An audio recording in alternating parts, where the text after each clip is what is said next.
Et Hélène qui va s'occuper de traduire tout ce que Jesse et Lorcan auront de très intéressant à dire sur le monde.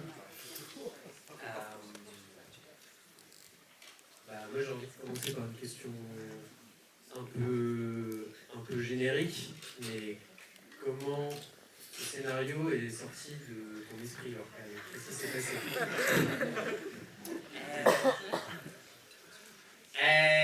Yeah, I mean, the real answer is, who knows?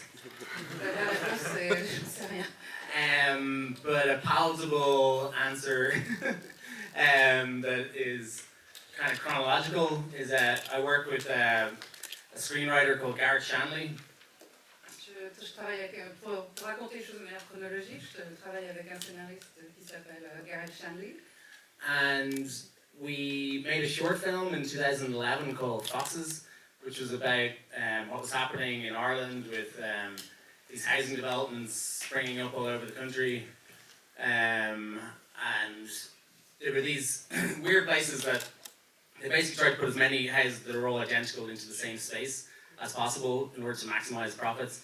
And banks were giving 100% mortgages at the time, and a lot of couples bought these places. They're really expensive. And then the crash came, and then they got stuck there financially, emotionally. They couldn't sell, couldn't move on. So we made this short film that was supernatural, about the woman trying to escape by joining nature, which was kind of encroaching on the place. Donc en 2011, on a ensemble écrit un court-métrage qui s'appelle Foxes, et qui à l'époque racontait un phénomène qui était assez important en Irlande, qui était l'irruption presque spontanée de lotissement au milieu de nulle part en Irlande. Ils construisaient des maisons absolument identiques dans un seul endroit. Pourquoi identiques? Parce que ça permettait de maximiser les profits. Et au bout d'un moment, ce qui s'est passé, c'est que les banques, à l'époque, proposaient des emprunts qui couvraient la totalité de la somme. Donc des couples se sont endettés. Et il y a eu un krach boursier, enfin l'immobilier s'est écroulé, et du coup les maisons ont perdu leur valeur, les gens n'ont pas pu rembourser leur emprunt, et puis soit ils sont restés, soit ils sont partis, et dans notre court-métrage Foxes, on montrait que la nature reprenait ses droits dans ces endroits au milieu de nulle part. Part 2. It's kind of a long answer, sorry. And there were ideas and themes in the short film that we wanted to expand upon further in a more universal sense. Imagining what if one of these places existed that went on forever and ever, and it was completely devoid of nature. And it was kind of a way of looking at the social contracts and the anxieties that young people have in today's society, but amplified, basically taking reality and amplifying it up to show the absurdity and the horror of life. Donc, à partir de ce court-métrage et des idées qu'on avait, on a voulu les développer de manière plus large et plus universelle, en imaginant qu'un de ces endroits existait, mais avec une absence totale de nature, et qu'on ne pouvait pas en sortir. Tout ça mélangé avec les angoisses des jeunes couples, enfin des jeunes en règle générale dans la société d'aujourd'hui. En mélangeant les deux, en fait, on arrivait à un constat qui était de montrer la réalité telle qu'elle est, mais de manière légèrement amplifiée. One time, not just life, but like a certain type of life, a life that is pushed upon people, a certain consumerist, capitalist. De montrer un certain type de vie qui est la vie capitaliste et consumériste qui est imposée aux gens. Fille. Merci Lorcan. On a vu ce qui était passé par la tête de Lorcan lorsqu'il a imaginé tout ça. Qu'est-ce qui est passé dans la tête de Jesse quand il a lu tout ça?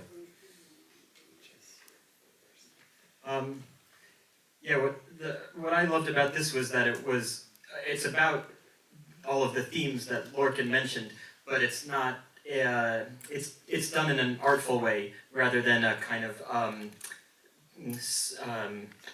like cynical political commentary. It's not like a obvious metaphor for, you know, the evils of corporate suburbia. It's a fever dream of a movie, so it feels more like a nightmare rather than a political statement. Is that right? Yeah. That's exactly right. That's exactly right. Donc en dehors des thèmes abordés par Lorcan, ce qui m'a touché dans le scénario, c'est que tout ça est présenté de manière artistique et non pas de manière cynique. Ce n'est pas un commentaire politique, une métaphore sur les horribles conglomérats immobiliers qui profitent des gens. C'est plutôt un cauchemar plutôt qu'une déclaration politique. Lorcan, du coup, le film, au-delà de ça, est-ce que tu l'envisages une fois que tu as tous ces éléments en tête? Est-ce que tu l'envisages comme appartenant à un genre? Est-ce que tu veux en faire un huis clos anxiogène? Est-ce que tu veux en faire presque un thriller? Est-ce que tu as une idée à propos de ça très précise?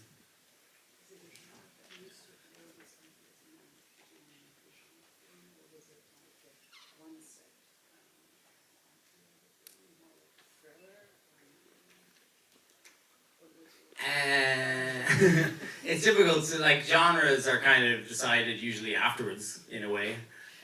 People say, oh, we put it on this section of the video store. And it also depends on your definition of horror films. To me, it's kind of a horror film, sci-fi horror.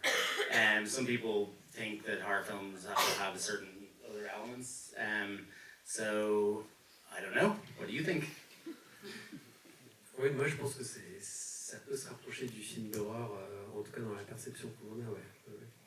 Alors pour Lorcan, la notion de genre en fait est appliquée au film après sa sortie par le monde extérieur. On se dit tiens, dans le magasin de vidéos, dans quelle section on va le ranger? Et pour lui, c'est plus entre un film d'horreur et de science-fiction, selon la définition de l'horreur et de la science-fiction de chacun. Mais ce serait plutôt de ce côté-là. Jessie, toi, le constat du film est quand même très pessimiste sur la société dans laquelle on vit. Est-ce que, au-delà de partager ce constat, est-ce que tu le partages déjà? Et j'imagine peut-être que oui, si tu as accepté de faire le film.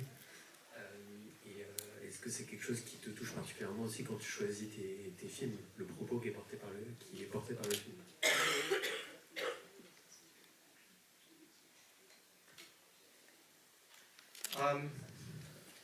I don't really like doing movies that are like, you know, kind of prominently a political movie, because I usually feel that like the artistry of it is hurt by the need to make a political statement.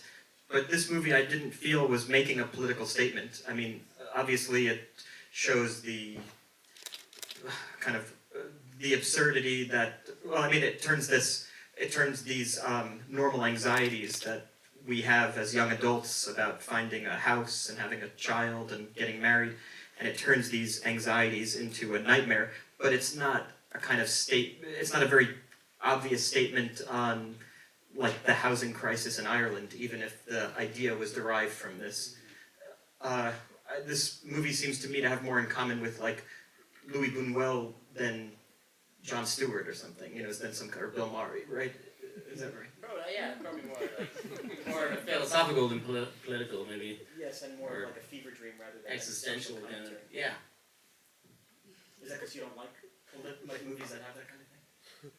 Yeah, it's just how it turned out. That's good. It wasn't supposed to be some sort of political statement, really. It's just these things, obviously. Like to me, films in a way are like a manifestation of our subconscious, like our collective subconscious. So like if people have these things that they're thinking about, they tend to surface as movies.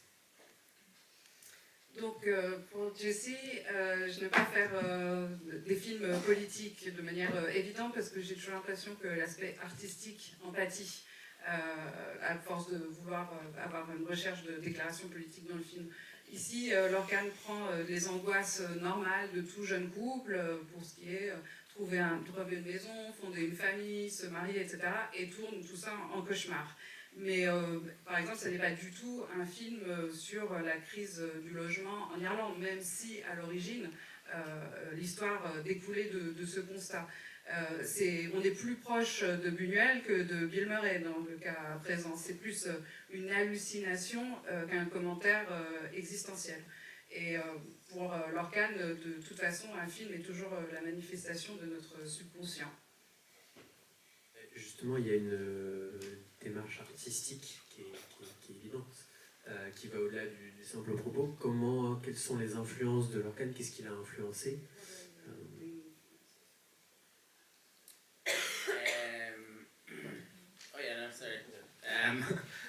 For this film, there was like obvious influences and like René Magritte's paintings. Even in the script, the place yonder was described as looking like the painting Empire of Light. The light artist Oliver Ellison was an inspiration for the sun, this kind of artificial giant sun. He did a project called the Weather Project. Teshi Gara's film The Woman in the Dunes was an inspiration. In terms of lighting, Roy Anderson's films, with that kind of artificial, fake kind of light. And maybe Lynch's Lost Highway a little bit. Oh, that's good, yeah. Yeah, Saul Bass's film Phase 4 for that kind of like walking into the sun and the kind of crossfades as a way of truncating time. And Todd Haynes' film Safe was also an inspiration. Yeah, I think of Jeff Murphy's film. The Kiwi film, Quiet Earth. Yeah, the Quiet Earth. Yeah, there's actually the Quiet Earth is that bit where the boy runs under the curb and goes down the corridor. Is kind of it's not exactly like that, but there's a bit where everything suddenly turns sideways towards the end of the movie that was handy to watch in relation to how they shot it. Donc les influences principales sont René Magritte pour le décor et surtout sa toile L'Empire de la Lumière. Le soleil artificiel qui est omniprésent était inspiré par le travail de la Eliasson, surtout son Weather Project. Et en termes de films, les plus évidents sont les films de Roy Anderson et La Femme des Sables de Hiroshi Teshigahara, Lost Highway de David Lynch, Safe de Todd Haynes et Phase 4 de Saul Bass. Et le dernier survivant de Josh Murphy, en particulier pour la scène de la fin, quand elle rentre dans le tunnel, etc., où tout est distordu. C'est une référence assez claire.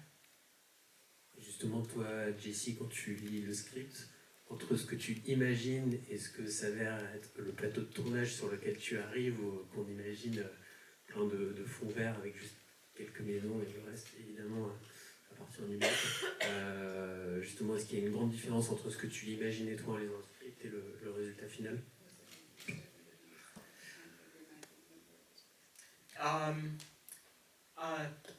Well, so when we filmed every time we were outside, that was filmed in a movie studio in Dublin.